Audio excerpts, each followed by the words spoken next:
Hi hello welcome back to my channel. അപ്പോൾ ഇന്നത്തെ video വന്നിട്ട് നമ്മുടെ ജീരക റൈസ് വിത്ത് പനീർ കറിയാണ്. അപ്പോൾ അതിനാവശ്യമായിട്ടുള്ള സാധനം ഞാനിവിടെ എടുത്ത് വെച്ചിട്ടുണ്ട്.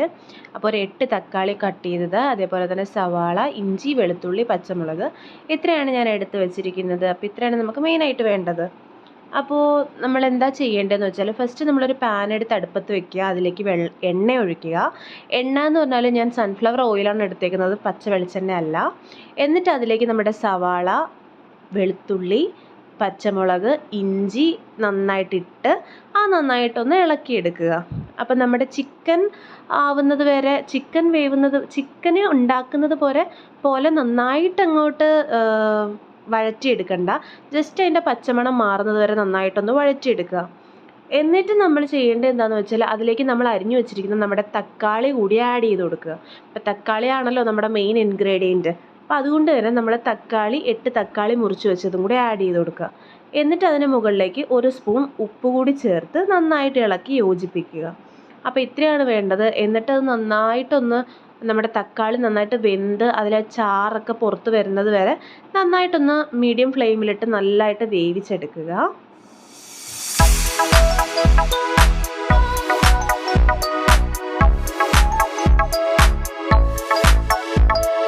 അത് നന്നായിട്ട് വെന്തതിന് ശേഷം നമ്മൾ അതിലേക്ക് ഒരു 2 ചെറിയ സ്പൂൺ മുളക് പൊടി ആഡ് ചെയ്ത് കൊടുക്കുക. ഒരു 1.5 സ്പൂൺ മല്ലിപ്പൊടിയും കൂടി ചേർത്തിട്ട് അത് നന്നായിട്ടൊന്ന് മിക്സ് ആക്കി എടുക്കുക. അപ്പോൾ അതിൻ്റെ പച്ചമണം മാറുന്നത് വരെ, നമ്മുടെ മസാലക്കൂട്ടിൻ്റെ പച്ചമണം മാറുന്നത് വരെ അത് നന്നായിട്ട് ഒന്ന് മിക്സ് ചെയ്ത് യോജിപ്പിക്കുക.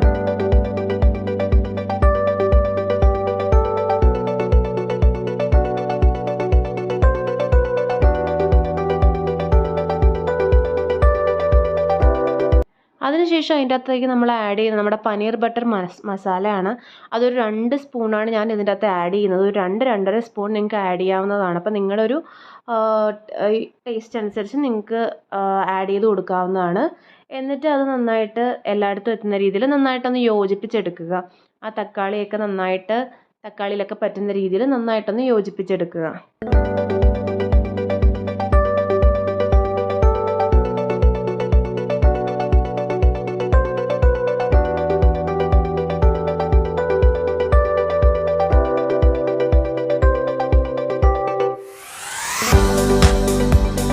അത് നന്നായിട്ട് യോജിച്ച് നന്നായിട്ട് വെന്തതിന് ശേഷം നമ്മൾ ഫ്ലെയിം ഓഫ് ചെയ്ത് കുറച്ച് നേരം നമ്മുടെ ഈ തക്കാളിക്കൂട്ടൊന്ന് ആറാൻ വേണ്ടി വെക്കുക. നന്നായിട്ട് തണുത്തതിന് ശേഷം നമ്മളൊരു ജാറിലിട്ട് അത് നന്നായിട്ട് പേസ്റ്റ് രൂപത്തിൽ ഗ്രൈൻഡ് ചെയ്തെടുക്കുക. അതാണ് നമ്മുടെ അടുത്ത പ്രൊസീജിയർ എന്ന് പറഞ്ഞാൽ. അപ്പം നന്നായിട്ട് തണുത്തതിന് ശേഷം മാത്രം നമ്മൾ ആ തക്കാളിക്കൂട്ടെടുത്ത് ജാറിലിട്ട് നമ്മൾ ഗ്രൈൻഡ് ചെയ്തെടുക്കുക.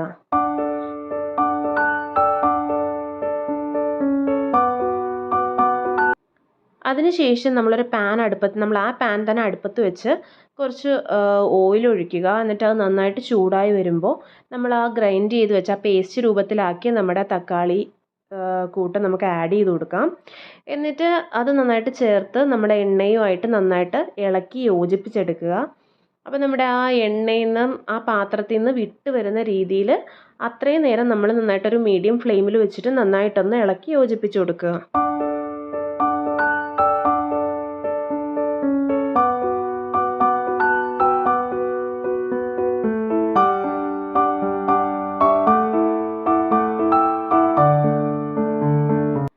ആ ടൈമിൽ നമ്മൾ വാങ്ങിച്ച് നമ്മുടെ പനീർ നമ്മൾ പൊട്ടിച്ചൊരു പാത്രത്തിലാക്കി വെക്കുക. എന്നിട്ട് ഈ ഒരു ടെക്സ്ചർ ആവുന്നത് വരെ, ഒരു വിട്ട് വരുന്ന ടെക്സ്ചർ ആവുന്നത് വരെ ഇളക്കി, എന്നിട്ട് അതിൻ്റെ അകത്ത് കുറച്ച് വെള്ളം ആദ്യം ആഡ് ചെയ്ത് കൊടുക്കുക. എന്നിട്ട് നന്നായിട്ടൊന്ന് മിക്സ് ചെയ്തെടുക്കുക. എന്നിട്ട് അതിൻ്റെ അകത്ത് ചെറിയ ബോൾസ് ഒന്നും കാണാതെ എല്ലാം ഒരുമിച്ച് യോജിപ്പിച്ചെടുക്കുക. എന്നിട്ട് കുറച്ച് കഴിഞ്ഞ് ഒന്ന് തിളച്ച് വരുമ്പോൾ, ആ വെള്ളം ഒന്ന് തിളച്ച് വരുമ്പോൾ കുറച്ച് വെള്ളവും കൂടി ആഡ് ചെയ്ത് അത് വീണ്ടും ഒന്ന് മിക്സാക്കി നന്നായിട്ടൊന്ന് യോജിപ്പിച്ചെടുക്കുക. എന്നിട്ട് അത് നല്ലതായിട്ട് തിളച്ച് വരുന്നത് വരെ നന്നായിട്ടൊന്ന് യോജിപ്പിച്ചെടുക്കുക.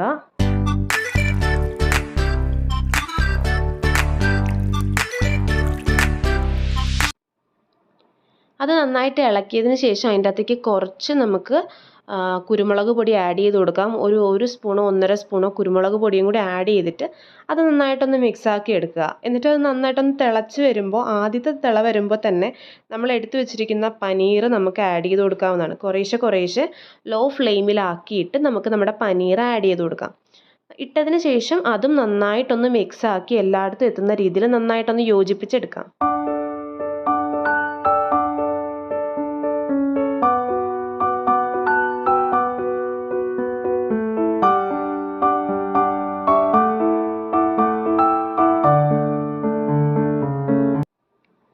അതിനുശേഷം നമ്മുടെ ഫ്രഷ് ക്രീമാണ് നമ്മൾ എടുത്തിരിക്കുന്നത്. അപ്പം നമ്മുടെ ഷോപ്പിലൊക്കെ അവൈലബിൾ ആണ് ഫ്രഷ് ക്രീം. അപ്പോൾ ഫ്രഷ് ക്രീം എടുത്തിട്ട് ഒന്ന് തിളച്ച് വരുന്ന സമയത്ത് നമ്മൾ അതിലേക്ക് കുറേശ്ശെ ഫ്രഷ് ക്രീമും കൂടി ആഡ് ചെയ്ത് കൊടുക്കും. എന്നിട്ട് നന്നായിട്ട് ഇളക്കി യോജിപ്പിച്ചതിന് ശേഷം കുറേശ്ശെയാണ് നമ്മൾ ആഡ് ചെയ്ത് കൊടുക്കുന്നത്. എന്നിട്ട് നന്നായിട്ട് ഇളക്കി നന്നായിട്ട് യോജിപ്പിക്കുകയാണ് ചെയ്യുന്നത്.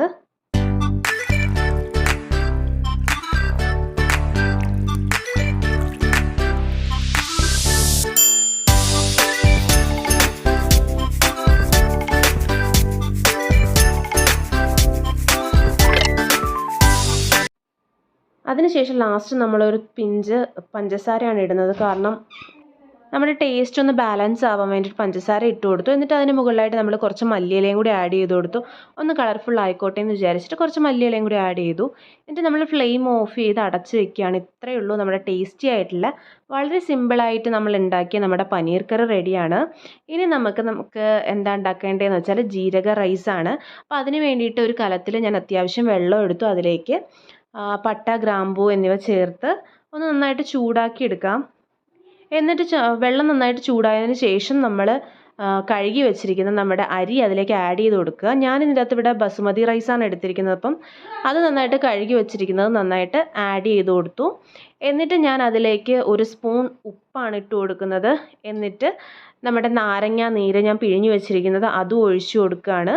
എന്നിട്ട് അതിലേക്ക് നമ്മുടെ ജീരകവും ആഡ് ചെയ്ത് കൊടുത്ത് അടച്ചു വെച്ച് വേവിക്കുകയാണ് ചെയ്യുന്നത്.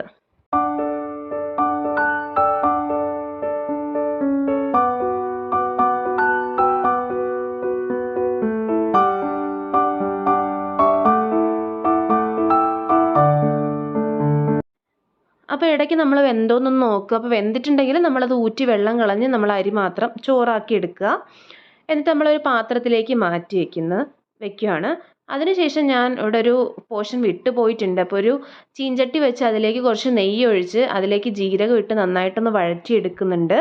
എന്നിട്ട് അതും നമ്മൾ ഈ റെഡിയാക്കി വെച്ചിരിക്കുന്ന നമ്മുടെ റൈസിലേക്ക് ഇട്ട് നന്നായിട്ട് മിക്സ് ചെയ്ത് യോജിപ്പിക്കുകയാണ്. എല്ലായിടത്തും എത്തുന്ന രീതിയിൽ മിക്സ് ചെയ്ത് യോജിപ്പിക്കുകയാണ്. അപ്പോൾ ഇത്രയാണ് നമ്മുടെ ജീരക റൈസ് എന്ന് പറയുന്നത്. അപ്പോൾ വളരെ സിമ്പിളായിട്ട് വളരെ ടേസ്റ്റി ആയിട്ട് നമുക്ക് ഉണ്ടാക്കിയെടുക്കാൻ പറ്റുന്ന, വളരെ പെട്ടെന്ന് നമ്മുടെ വീട്ടിൽ ഉണ്ടാക്കിയെടുക്കാൻ പറ്റുന്ന ഒരു നോർത്ത് ഇന്ത്യൻ ഡിഷാണ് നമ്മളിന്ന് ഉണ്ടാക്കിയത്. അപ്പോൾ എല്ലാവരും ട്രൈ ചെയ്ത് നോക്കുക. എന്നിട്ട് നിങ്ങൾക്ക് എങ്ങനെ ഉണ്ടായിരുന്നു എന്ന് കമൻറ്റ് ബോക്സിലൂടെ എന്നെ അറിയിക്കുക. അപ്പോൾ എല്ലാവരും മസ്റ്റായിട്ട് ട്രൈ ചെയ്ത് നോക്കുക. അപ്പോൾ ഇതാണ് ഇന്നത്തെ വീഡിയോ.